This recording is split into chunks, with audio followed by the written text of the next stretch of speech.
Berjumpa kembali bersama saya Romo Samuel Anton Situmorang Ordo Karmel dalam Renungan Harian Katolik Paroki Tomang Gereja Maria Bunda Karmel.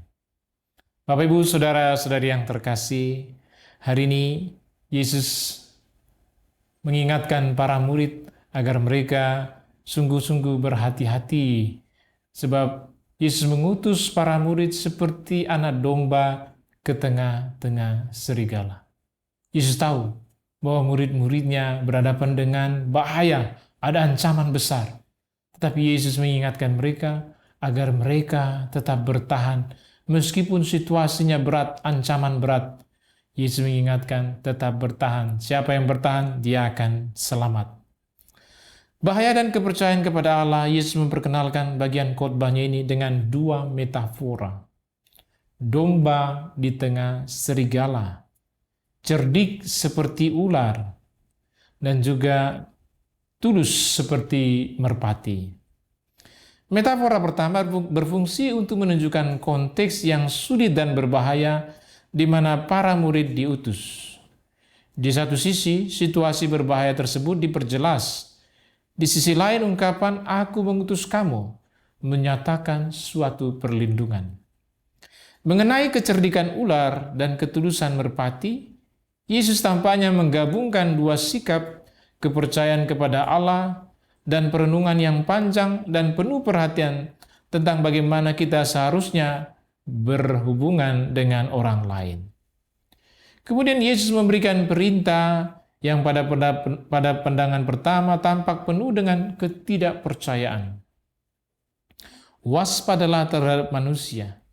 Tetapi sebenarnya itu berarti bahwa waspada terhadap kemungkinan penganiayaan, permusuhan, dan tuduhan. Ungkapan "akan menyerahkan kamu" tidak hanya merujuk pada tuduhan di pengadilan, tetapi di atas segalanya memiliki nilai teologis. Para murid yang mengikuti Yesus dapat mengalami pengalaman yang sama dengan sang guru, yaitu diserahkan ke tangan manusia. Para murid harus kuat dan melawan agar memberi kesaksian. Fakta diserahkan ke pengadilan harus menjadi kesaksian bagi orang Yahudi dan orang kafir. Hal itu membawa kemungkinan untuk dapat menarik mereka kepada pribadi dan tujuan Yesus. Dan oleh karena itu, kepada pengetahuan tentang Injil, implikasi positif penting sebagai hasil dari kesaksian yang dicirikan oleh iman yang kredibel dan mempesona. Ayat 20, pertolongan ilahi. Agar semua ini dapat terjadi dalam misi dan kesaksian para murid, sangat penting untuk memiliki pertolongan yang datang dari Allah. Artinya, kita tidak boleh mengandalkan keamanan dan sumber daya kita sendiri, tetapi para murid dalam situasi kritis berbahaya dan penuh tekanan menemukan pertolongan dan solidaritas dalam Allah untuk hidup mereka. Roh Bapa juga dijanjikan untuk misi mereka. Dialah yang bertindak di dalam mereka ketika mereka berkomitmen pada misi penginjilan dan kesaksian mereka. Roh akan berbicara melalui mereka. Ayat 21-22. Ancaman penghiburan. Sekali lagi pengumuman ancaman diulangi dalam ungkapan "akan diselamatkan". Saudara akan mengkhianati saudara, seorang ayah melawan anaknya, anak-anak melawan orang tuanya. Ini adalah masalah kekacauan yang nyata dan besar dalam hubungan sosial, perpecahan keluarga, orang-orang yang terikat oleh hubungan keluarga yang paling intim seperti orang tua, anak-anak, saudara laki-laki dan perempuan, akan jatuh dalam kemalangan saling membenci dan menyingkirkan satu sama lain. Dalam arti, perpecahan keluarga seperti itu berhubungan dengan kesaksian atas nama Yesus. Perpecahan hubungan keluarga seperti itu dapat disebabkan oleh beragam sikap yang diambil dalam keluarga mengenai Yesus. Ungkapan "kamu akan dibenci" tampaknya menunjukkan tema penolakan yang bermusuhan dari orang-orang sejaman dari mereka yang diutusnya.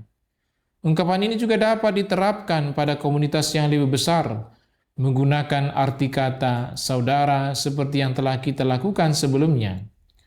Umat Israel akan saling bermusuhan karena mereka yang mengikuti kabar baik akan dianiaya dan ditolak oleh mereka yang tetap berpegang teguh pada hukum yang lama. Makna kuat dari perkataan Yesus dapat dibandingkan dengan bagian lain dari perjanjian baru. Berbahagialah kamu jika kamu dihina karena nama Kristus, karena roh kemuliaan, roh Allah tinggal di dalam kamu. Janganlah seorang pun di antara kamu menderita sebagai pembunuh, pencuri, penjahat, atau mata-mata.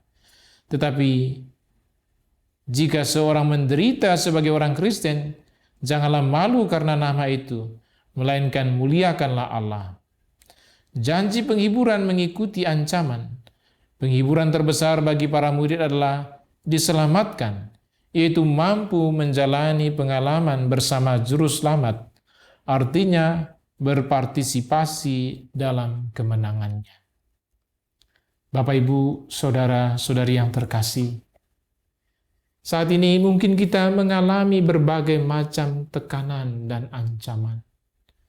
Kadang-kadang sebagai aparatur sipil negara, kita dipersulit untuk bisa dipromosikan ke jenjang yang lebih tinggi hanya karena kita adalah pengikut Kristus.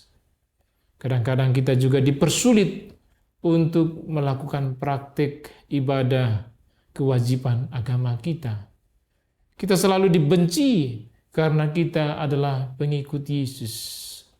Tidak hanya orang-orang di sekitar kita, tak jarang orang tua kita, kakak, abang, adik kita membenci kita, bahkan mengancam membunuh kita karena kita menjadi pengikut Yesus.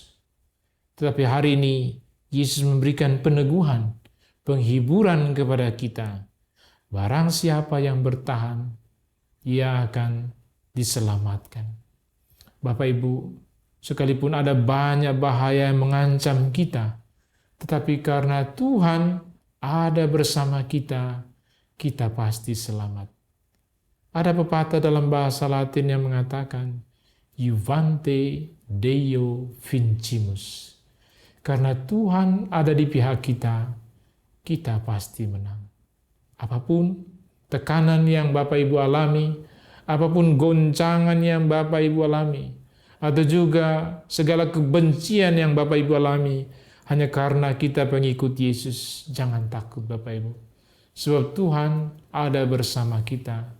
Tidak ada seorang pun yang berani dan sanggup menghancurkan kita kalau itu tanpa seizin Tuhan kita. Amin.